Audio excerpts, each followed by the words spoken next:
कब्ज का मतलब पहले तो ये समझना होगा कि मल जो है उसका बाहर ना निकलना, वहां चिपक जाना पूरे कोलोन में, लेकिन उसकी सफाई नहीं होनी, राइट। तो वो सफाई क्यों नहीं होना? अच्छा, आप इसको ऐसे देखिए कि कोई भी थाली है उसमें तेल लगा हुआ, उसको साफ करना तो क्या करेंगे? वो सिर्फ पानी मारेंगे तो नहीं होगा, उसके लिए अलग से ब्रश, अलग से एक तरह का सोप चाहिए जिससे वो क्लीन होगा। अदरवाइज वो चिपचिपा रहेगा, और चिपचिपा रहेगा तो उसमें धूल उड़ रहेगी तो वो भी चिपक जाएगा, उसके ऊपर से कुछ और आएगा तो वो भी चिपक जाएगा।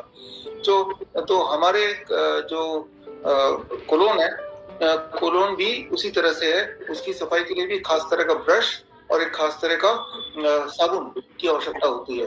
और फॉर्चुनेटली ये खास तरह का ब्रश और खास तरह का साबुन नेचर ने आपको ऑलरेडी दिया हुआ है खाने पीने के रूप में, राइट। और वही उसका डिटर्जेंट और उसका ब्रश। और वो ब्रश क्या है? ब्रश है फाइबर। जितने भी फ्रूट्स एंड वेजिटेबल्स आपने नाम सुने हैं या देखा है कभी या खाया है, उसके अंदर वो ब्रश होता है, फाइबर होता है, उसी रेशियो में जिस रेशियो में बॉडी को चाहिए, राइट। Okay. तो और उसके अंदर वो केमिकल भी होता है, लाइव एंजाइम्स भी होते हैं उसी के अंदर। और वो केमिकल और लाइव एंजाइम जब आप खाएंगे तो जाहिर सी बात है वो फाइबर यानी कि वो ब्रश और वो केमिकल लाइव एंजाइम यानी कि वो सोप साबुन वो जाएगा और अपने आप ही क्लींजिंग होने लगेगी, आपको कुछ करना नहीं पड़ेगा। तो ये तो भी एक पहलू। दूसरा है कि कई लोग बोलते हैं चलो फाइबर के लिए अलग अलग लैक्सेटिव आपने बोला ही, वो अलग से हम इसोबोल और के नाम से ना जाने क्या क्या नाम से हम खुद ही अलग से ले लेंगे।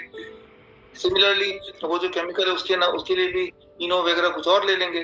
तो मिला जुला के वही चीज हम आर्टिफिशियली लेना चाहते हैं। लेकिन आपको ये भी समझना होगा कि हमारे स्टमक के लिए भी भगवान ने एक अलग ब्रश और एक अलग साबुन क्लींजिंग एजेंट बनाया होगा जो उसी के लिए परफेक्ट होगा। और वो फ्रूट्स एंड वेजिटेबल के अंदर ही भगवान ने डाल के दिया है, पैकेजिंग करके दिया है। और वो फ्रूट्स एंड वेजिटेबल एक एप्रोप्रिएट मात्रा में जब लेंगे तो वो ब्रश और वो साबुन पेट में चला जाएगा और क्लींजिंग होने लगेगी।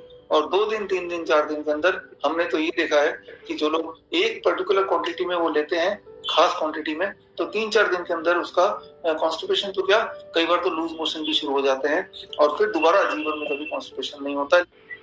देखिए, कैलकुलेशन की अगर आप प्रिसाइसली बात करते हैं तो आप यूं मानिए आपके डाइट का 60%, मान लो कोई 2 किलो भोजन खाता है पूरे दिन भर में, 2 किलो, जितनी भी चीजें आप खाते हैं उन सबको तौलना शुरू कर दीजिए। रोटी खाते हैं, चावल खाते हैं, चाय पीते हैं, जो भी कुछ करते हैं उल्टा सीधा जो भी पेट में डालते हैं उन सबको एक दिन तौलिए।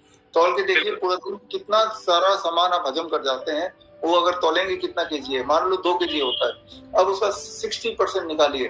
60% मतलब 1200 ग्राम, यानी कि 1200 ग्राम जो होगा, that is the total quantity of fruits and vegetable, fruits vegetable nuts sprouts together.